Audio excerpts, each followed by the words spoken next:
Greetings and salutations, loyal viewers of this channel. Today we have to go over, once again, this whole bike Karen thing because there are updates related to this story, and those updates include all the woke idiots doubling down as they confirm over and over and over again that this young man, in fact, did take the bike from this pregnant woman. And of course, we have the sister going full scorched earth, full anti-white racist, talking about how this woman shouldn't have a GoFundMe, should definitely lose her job, and just initiating vicious attack after vicious attack against this woman. Now, we're gonna first start off with this video from Indisputable with Rayshad Richey, and I want you all to take note of the fact that Rayshad Richey is suspiciously absent from this segment. But before we get into that, I just want to say thank you to everybody who signed up over on actualjusticewarrior.com/join. Give me the money. Give me the money. Okay? And thank you to everyone who is listening via Apple, Spotify, and Google's podcasting platform. An update now. Mother of a teenager in city bike video speaks out. The teen involved city bike viral video, along with his mother, spoke to News One to give their side of the story. Family's reluctance to speak out. Mary and Michael are eager to talk. So I just want to point out that I'm not interested in this game anymore, where this kid and his family get to remain anonymous while they viciously attack this woman and smear her as a racist, as they prove over and over again, time and time again, that this young man was in the wrong and he did in fact take the bike. So he is called Hassan in this video. Hassan, you pulled it out. So we should all refer to him as Hassan by his given name, not by the pseudonym, because they did not give this luxury to Sarah Comrie, who ended up having her employment place doxed, who ended up having her residence doxed, who ended up having her husband doxed, all because she took a bike that she was fully within her rights to take. It was unrented by this guy Hassan, and he decided to physically and forcibly take it from her on video. So yeah, we're gonna call him Hassan. We're not gonna call him Michael. We're done with the pseudonyms. We're done with the nonsense. If you want to remain anonymous, don't take a pregnant woman's bike and then smear her repeatedly through your sister and through your surrogates in the press in order to make money for yourself and for your scamming family. To Monique Judge of News One, Betty, their mother, is reluctant to let Michael speak with anyone. He's only 17 years old. He's my baby, Betty says. He's a senior in high school. He should be planning to attend his prom and looking forward to walking the stage at his graduation in a few weeks. Now look, I could be in a bad mood. It could just be me because I've covered this story so many times on this channel, but is it a qualification that you have to read incredibly, excruciatingly slowly in order to be hired over at Indisputable with Rayshad Richey?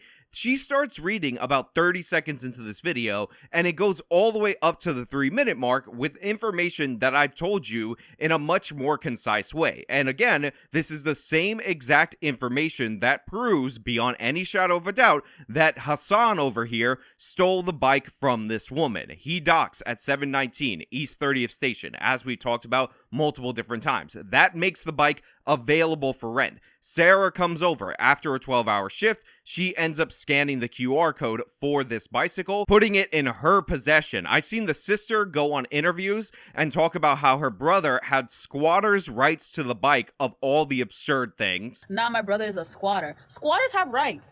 Yeah, if you Squatters have rights. If my brother's a squatter, he has rights. So now what? Yeah. We don't care about squatter rights? But no, as we said time and time again, when you dock the bike, it is available for rent. Then on video, and you can hear it and see it for yourself, indicated by the light, it starts off with her in possession, according to her receipt, 724. He forces the bike into the dock, light goes off, and you can hear the sound. Bro, now you're not getting the bike, bro. Yeah, now you're not getting the bike. Help! And then he scans the bike. So at the 30-second mark, he forces it in. You can hear the click. Light is off visibly. 40-second mark, he scans it. And by the way, I've heard so many people try to say, oh, well, Sarah took his phone. That's totally ridiculous. That's totally absurd. That's totally insane, without acknowledging the context of which the phone was taken. So watch the video. You're not getting the bike. I'm not. Why you took his phone? What's wrong with you? You're not Don't touch touching his my phone. You're not touching his phone. I'm not touching you. You putting your stomach on my hand. Because the taking of the phone happens directly after he forcibly put the bike in the dock. Then he pulls out his phone to try to scan it to put it under his account. So what she's essentially doing is taking the tool that he's using in order to steal, and by the way, she gives it right back to him, which if this was a crowbar and he was trying to break his way into her car, we would not expect her, after receiving the crowbar, grabbing it from him, to give it right back to him. But that is the equivalent that happened right here in this situation. So the idea that it's a theft is ridiculous. She's defending herself from a guy who's assaulting her, who just forced her back into the bike rack and is trying to take possession of the bike through physical force. Now, as I said, and I've gone over multiple different times, when he takes it at 7:25, he docks it at the same station without riding around anywhere throughout the whole course of this at 7:31. And then he ends up leaving at 7:59. So essentially, the argument is, and by the way, the sister, again, said that he had squatter's rights to the bike, is that Hassan had the right to squat on the bike for 40 minutes without paying for it, without it being rented, assault anybody who tried to scan their way into the bike, because he has a divine super right to the bike that is covered beyond all other things. That's what these people keep putting forward. That's what these people keep arguing about. That's what these people claim that is totally okay and acceptable behavior, when nothing could be further from the truth. Now, I will point out, and this was in Nate the Lawyer's video before we continue on with this stupid indisputable clip, that this guy in the purple shirt, when he saw his friend insanely fighting a pregnant woman over a bike in this completely out of bounds, ridiculous, and totally unjustified way, he actually offers his bike to her. My dude, stop. No, my dude, stop. No. I said no. I said sit down. Please, she's just crying. You're not crying. You're not crying. I got Stupid. I got you on video. I'm drunk. Wait, you pulled it out? Hey, Hassan, you pulled it out? Hassan, I don't give a fuck. Hassan, you pulled it out? This is my bike. It's on my account. Please move. All right, so why don't we reset the bike? I'm not resetting the bike. It's his. It's his. It's his. Reset it. I'm gonna pull it out on your account. You are active. I don't give a fuck. This is my fake crying. She's fake crying. Stop fake crying. Hey, stop touching me. I don't touch you. Hold up. Hey, stop touching me. Stop touching me. Why don't you take this bike? Stop touching me. I will. Exactly. So take Fuck it. out of here. So take it. Because he understood that they're fighting over something that he has no right to do. They're fighting over something that is clearly and obviously should not be fought over, and he realizes how in the wrong his friend actually is. This is America. Look at your life, America. Okay? It seems pretty clear, but there's this mountain of evidence that Black youth, Black boys, Black young men have to climb, it seems, when a certain type, persuasion points the finger. So this woman says there's a mountain of evidence that you have to put forward in order for a Black youth to prove their innocence. And I'll just point out that the popular narrative from the jump was that this pregnant woman walked up to 5 Black young men and stole the bike from them, and then used fake white tears in order to do that. Then she produced the receipt, and people realized that she was in the right. Even after that, this guy and his family come together and produce more evidence to prove that she was completely in the right in terms of this bike situation. And a lot of people just flipped the script and joined up with his side, which is ridiculous and absurd. And one of the people pushing the lies is TizzyENT, this absolute goofball of a commentator who has been proving her right over and over and over again while claiming he's doing the opposite. So these people are making all these claims about all this evidence that they put out because they anonymously said a sad story about how they're West African immigrants in this article. But when you read the article, you realize that they're riding the bike in 45-minute intervals in order to not be charged in addition to their membership fee. Then they dock it and wait for the bike to reset so that they can ride again. And they'll dock it for up to 40 minutes, and we're supposed to all pretend like that's okay. Now, a lot of people call this a city bike scam or whatever, and honestly, I think those people are a bit absurd because I don't actually care that they're doing this. However, one of the risks that you run while you're doing this, while while you're trying to game the system in this way, which again, I don't care about City Bike making money off of these kids. They are paying for the membership and they're trying to use it within the confines of the rules, is that somebody else can come rent the bike. You can't just lurk around the area and when you see a woman come over, confront her and then physically force her to dock in order to take the bike. Yeah, I've been a part of this story since the beginning. I've been talking to his sister since last week. And that is the issue. I mean, I can't speak for anyone else. I can only say myself. I made a video initially about that video, and it had nothing to do with a stolen bike. I didn't care about a stolen bike. That was not what I saw that alarmed me. What I saw that alarmed me was the response to him, her screaming help like that. So TizzyENT, who by the way was definitely on about the stolen bike from the jump and has now changed. Would you like to hear from someone who has seen the receipts? Because Monique is a journalist and she contacted her attorney directly and requested the receipts and he provided them. And this is what she had to say about it. What he presented to the New York Post were 2 receipts that he also sent to me upon my request. He asked that if he sent me the receipts that I not publish them. So I honored his request. I did not publish the receipts. However, I did look at them. The receipts are inconclusive. You can't tell who rented what. That's first and foremost. There's no information indicating an account or anything about who rented the bike. It says nothing about that. One receipt shows a bike that was unlocked and locked right back immediately within a minute. The other receipt shows a different bike, not the same number, was taken out and the person rode the bike for 25 minutes. Again, there's no indication of who rented the bike. I asked Justin why his client didn't at the time say that she had rented the bike. The young man in the video kept saying it over and over again. So why didn't she say she had rented the bike? He said, oh, well, it was a crazy moment. You know, so much was happening. It was stressful for her. She just didn't remember.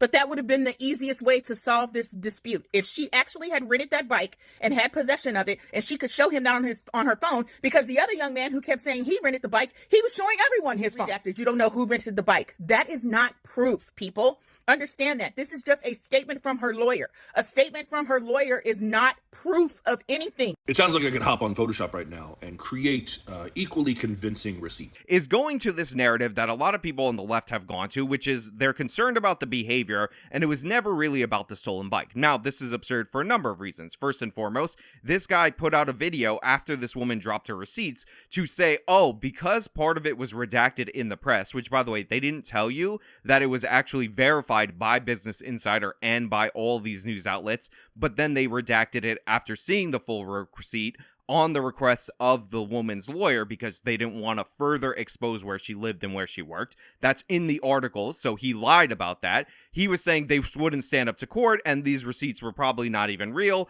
and all of that nonsense. So it was 100% about the stolen bike. But even if we say, oh, okay, let's talk about her behavior, it doesn't make any sense to go after her behavior without talking about the initial issue, because this woman was having a bike physically taken from her by 5 men, well, 1 man in particular, but she's surrounded by 5 men, and that's why she called for help. So the idea that we're going to say, oh, well, while you're being robbed, we're going to criticize how you call for help in order to prevent that crime from being committed against you, that's what we're going to focus on. It doesn't make any sense. The whole thing about the behavior does not work without talking about the situation that was initiated. On top of that, there's never any criticism of this guy's behavior. He physically forced her into the dock. He's cursing at her the whole time, calling her stupid, talking about how her baby is going to come out the R slur. Again, that is all on the video. But we're supposed to focus on her behavior because she calls for help. So this guy forces her into the dock. She's like, hey, help me. This guy's doing this to me. And the problem for Big Boy over here is that she called for help. Her screaming help like that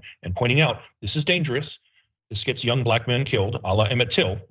Don't do this. Again, this point about how young black men get killed because of this is so stupid. There is not one case ever of this happening where a white woman called for help and then the evil white racist police officers descend and kill this person. And the example that he brought up was Emmett Till from 1955, and that's stupid for a number of reasons. So first of all, Carolyn Bryant, the woman that he is portraying as Emmett Till's accuser, did not accuse him. 3 days later, the husband comes back into town and he is informed about the incident through a third party. So it is quite literally not an incident of a white woman using her tears in order to get a black person killed. Secondly, and this is absolutely crucial, this idea that Carolyn Bryant made up the story has no basis in fact and or in reality, as I've talked about on this channel. This claim comes from a book that was published in and around 2017. It's from a guy who conducted an interview with Carolyn Bryant while her daughter was present 10 years earlier. Never throughout the whole course of time of the 10 years did he ever report that she recanted or said that she made up the allegations against Emmett Till. Never did he say that, but he had the interview on tape. So when we go to the tape, what do we end up finding? That portion of the tape, not recorded. He has a handwritten note which has nothing to do with anything, and he says, oh, that's him taking note of it, again, 10 years later when he's trying to sell a book. But this whole interview, which is in fact recorded, doesn't contain this portion of it. So Carolyn Bryant, there's no evidence that she made it up at all. There is evidence that Emmett Till did assault her, and for those of you who are absolute idiots, for those of you who are absolute dummies, that does not mean that the revenge murder against Emmett Till was justified. So this is all made up. This situation has never happened. The fact that they would even have to go back to 70 years ago would show you that this would never happen. So what the hell are these people talking about? Where is the danger? If this never happens ever, what are you saying? Again, only 13 to 9 unarmed black people are killed by the police every single year. And those people, half of them are driving their vehicle at the police. Those people, a chunk of them, are trying to grab the police officer's gun, so they are only unarmed at the start of the altercation. So what we're really talking about is maybe 1 to 2 situations, and those situations have absolutely nothing to do with white women falsely calling for help. So in this situation, she did call for help. It was justified for her to do so. The Emmett Till situation has nothing to do with anything, and they're reporting it wrong, and that didn't even have her telling her husband in the first place. So there's no case here. There's nothing. They're just making it up. They're fantasizing. They're LARPing. Also, this guy's wearing eyeliner. And then receipts came, and a narrative came, and a press push came that vilified him. And suddenly he was a thug, and he was a thief, and he and his friends were intimidating a young pregnant woman. And no one bothered to talk about the fact that he was a 17-year-old high school kid who acted more like an adult in that video, in my opinion, than she did. He did steal the bike from her. Like, it may not be criminally charged, again, allegedly, because he hasn't been convicted of it, but we see on the video him forcing her to dock and then him taking the bike that he had no right to take. And all these different receipts and everything that you've put forward has only confirmed that. That's why the sister... Now my brother is a squatter. Squatters have rights. If he Squatters have rights. If my brother's a squatter, he has rights. So now Right. what? Yeah. We don't care about squatter rights? is going on and doing interviews talking about how he had some divine squatter's rights to that city bike. And you keep saying he acted so much more mature than this woman. And no one bothered to talk about the fact that he was a 17-year-old high school kid who acted more like an adult in that video, in my opinion, than she did. Phone. What's wrong with you? You're not Don't touch touching your my phone. phone. You're not touching your phone. I'm not touching you. You putting your stomach on mine. You're not crying. I got stupid. I got It's you on my video. bike.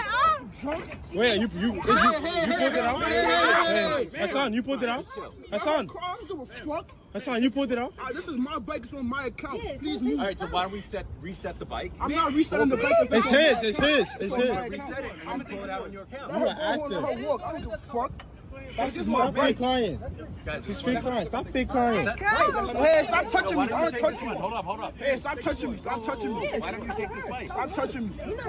We can hear in the video him swearing at her, him insulting her, him shoving her, him raising his voice at her, him doing all of these intimidation techniques in order to get this pregnant woman off the bike that he has no right to. And then, like he said, no one was sharing his story. No one was being a voice for him, it seemed.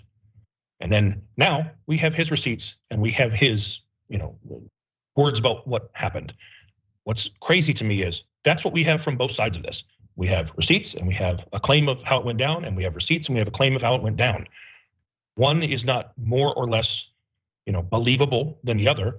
I personally see enough of his story that makes sense than I do with the other. So now all of a sudden, the guy who 100% was all about the bike theft, who was trying to make the case that her receipts wouldn't stand up in court, therefore they were somehow not valid, who is ignoring the fact that news agencies had verified the unredacted receipts way earlier and had reported that in the articles that he was reading. Again, one of his issues was the time of the receipt, yet we saw in the news reports them reporting that it was grabbed and then 1 minute later it was forcibly docked. He's saying, oh, there's no reason for anybody who's looking at this to believe this versus that, but I believe the young black man. But the thing is, even if you do believe the young black guy, even if you believe that they were standing close enough, because that's what's in dispute, how close they were to the bikes, and this woman came up and she asked to use them, and they said no, and eventually, because he was off the bike, she scanned it and then tried to ride it, he would still be in the wrong. His version of the story still has him in the wrong. It's still him assaulting the pregnant woman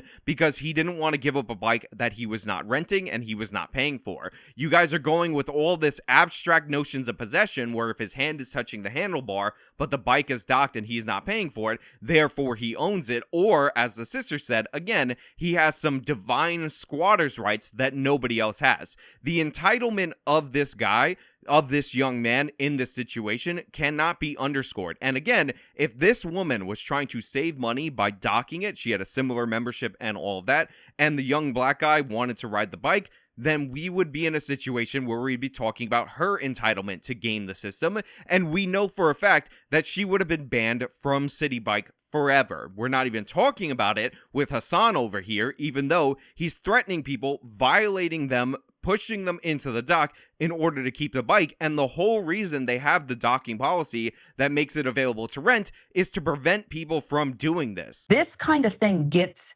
black young men killed, okay? It did in the 50s, and it does today. And it's not a game, and it's not a PR campaign. It's actually about life and breathing, surviving. Yeah, I'll give you the rest. Yeah, no, and I mean, I've seen people ask, why did those boys start recording? Because they knew that. Because they knew that behavior like that gets them killed, gets them arrested. They knew they were in danger, and they pulled out a phone and started recording to protect themselves. Again, this is so stupid. There's no case ever in the United States of America, not even Emmett Till, as I've gone over earlier in the video, of a white woman falsely calling for help and the racist white supremacist cops descending in their parachutes and killing the black people that are around. It's never happened. They were recording it because it was a viral video, and him making the case that they were scared of this woman as Hassan is screaming at her, telling her to shut the F up, calling her stupid, saying her baby's gonna come out, the R word for disabled mentally, and then forcibly pushing her into the dock is absolute insanity. They were not scared. They were trying to scare her. Now, one young man eventually did the right thing and gave up his bike, even though I actually think he had it out of the dock when the whole situation went down. It's this guy in the purple shirt. And if anybody should get a GoFundMe from this group of people, it should not be Hassan. It should be this young man. And what does he see? He sees a ton of people donating thousands of dollars to her to raise over $100,000 on a GoFundMe. Good news is, myself and others encourage that family to post a GoFundMe. They finally did yesterday afternoon. They've raised over $50,000 so far. Yeah, they had a GoFundMe because you guys tried to get her fired from her job and she was put on administrative leave, which is the first step to her getting fired. So they have a GoFundMe and they hired an employment attorney in order to deal with this. And by the way, these guys keep obsessing about hiring an employment attorney as if the reason why you would do so is not because you're defaming her and trying to get her fired from her job, when, again, indisputable, released her place of work, showed the face of the CEO of the company that she worked, and demanded that she be fired. And they're like, oh, an employment attorney. Justin Marino is an employment attorney. His job is to help Sarah Jane Comrie keep her job with NYC Health and Hospitals. He's here to help her keep her job. And then she hires an attorney. Yeah. An employment attorney, not a criminal attorney. Not a criminal attorney, even though this is not a criminal case, and her issue is that she's getting fired from her job. How does that make sense? That proves her guilty that she hired the appropriate attorney for the situation that she's dealing with. And I hope that continues to happen, because every interaction that I've had with them, they are sweet, kind, loving people who never even wished ill will on her. Now, there's a point in this interview where Tizzy, big boy over here, says that the family is so kind, so sweet, and all of that. And I will just point out that the sister has a long history of anti-white tweets. Even though I'm trolling them back, you know, they're going as far as like digging up old tweets of me saying that I hate white people, which is it's helping them with their narrative, right? That I'm a grifter and that, oh, my family's doing this for money. And she's going around doing interviews demanding that her GoFundMe be pulled, demanding that she be fired from her job, calling her all sorts of names. She's the one who called her racist. She could have de-escalated the situation. Sarah Comrie never wanted to go after the family, but this woman wants to go after Comrie personally due to the fact that she hates white people. And this woman has been going on podcast after podcast, doing interviews and TikTok videos,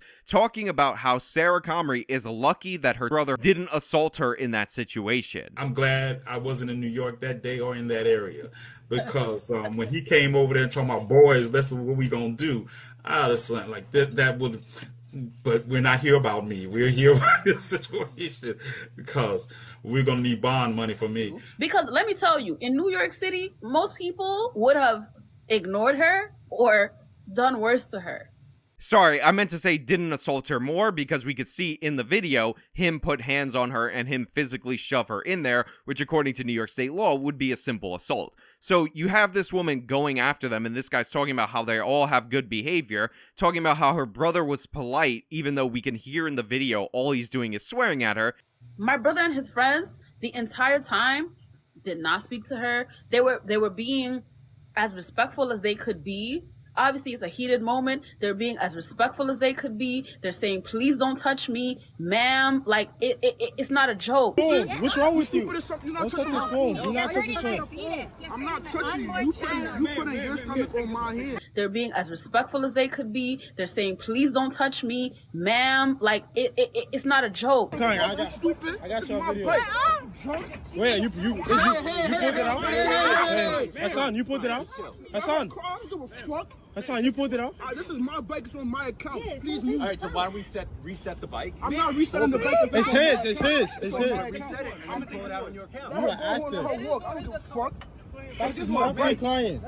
She's fake crying. Stop fake crying. Hey, stop touching me. I don't touch you. Hold up. Hey, stop touching me. Stop touching me. Why don't you take this bike? Stop touching me. They're being as respectful as they could be. They're saying, please don't touch me, ma'am. Like, it's not a joke. It's absolutely absurd. And even more funny is she actually says at one point in this ridiculous interview that her brother, if she would have asked nicely, would have probably given the bike to her because she was a pregnant woman. Correct. And I know my brother. I know if she was not behaving like that, he probably would have gave it to her. When the article, the propaganda piece that they're pushing, written by the way, one of the authors that doxed Sarah Comrie's husband, actually says that she did come up and ask nicely for it, and he still said no. So they're lying constantly. They're trying to smear Sarah Comrie constantly, and the sister is shooting off at the mouth about how Sarah Comrie deserved to be physically assaulted by her brother for renting a bike that she had every right to rent, that her brother had no right to rent beyond her so-called divine squatter's rights to a rentable city bike. So let's be clear about this. The more information that has come out from the other side shows that Sarah Comrie didn't do anything wrong. As we read in the articles, what we find out is that she had every right to rent the bike, and Hassan, according to the video that they shot themselves, forced her into the dock to take it back because he thought he had a divine right, a squatter's right, to hold down this bike from 7:19 to when he actually wanted to use it at 7:59. So 40 minutes of unpaid time where you can fight a pregnant woman for the bike if she dared try to get home after a 12-hour shift.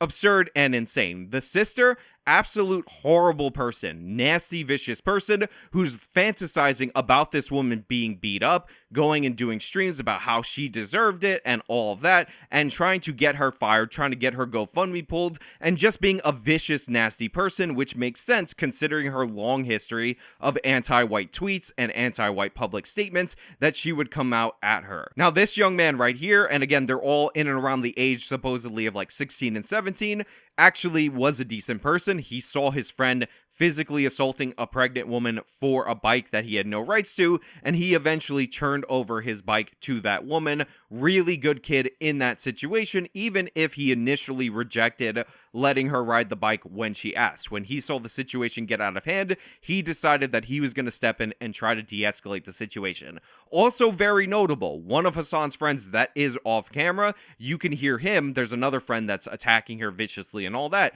saying, dude, just give her the bike. Like, what the hell is is wrong with you, did the right thing in that scenario. But Hassan, 100% in the wrong. All of these lefty people who keep trying to smear this woman's name, 100% in the wrong. The sister, race hoaxer, grifter, terrible person, releasing crappy, nasty, vindictive statements, and just showing over and over again that her character is non-existent. On top of that, remember, these people tried to smear somebody for saying reset the bike, and of course he didn't want to do that because he had already forced her to reset the bike so that he could take it, because again, it was all about him taking the bike. So yeah, you don't have a divine right to get the rental and not pay for it for 40 minutes as you hang out and chill around, and you can't assault people that come up and legitimately rent the bike during the docking time. You should be ashamed of yourself. Your family begging for money on the internet in order to profit off this should be ashamed of yourself, and your sister is absolutely a garbage person. Now, we actually haven't heard from this young man. If he came out and said tomorrow, hey, you know what, this situation got completely out of hand, it was a petty argument, and but for the injection of race into this scenario, it would not be worthy of national news, then I would be fine with ending it right there. Because in reality, as I've talked about with a buddy, Nate the lawyer, that is what is the case. This is a petty dispute that didn't need to evolve into this whole national news narrative, but it is because of the race hoaxers that are pretending that she was somehow endangering their lives by not wanting to get the bike stolen from her.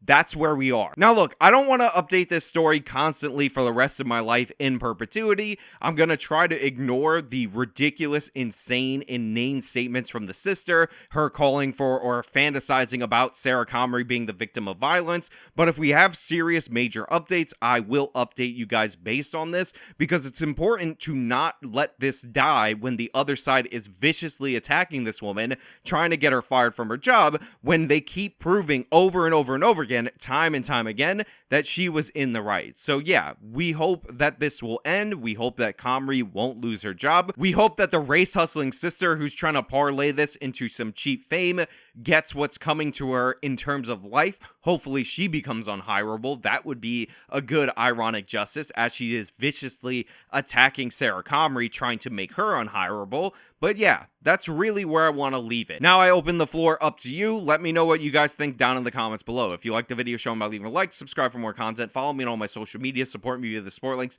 in the description of this video. This has been me talking about the Bike Karen update yet again and the ridiculous actions of the sister. Till next time.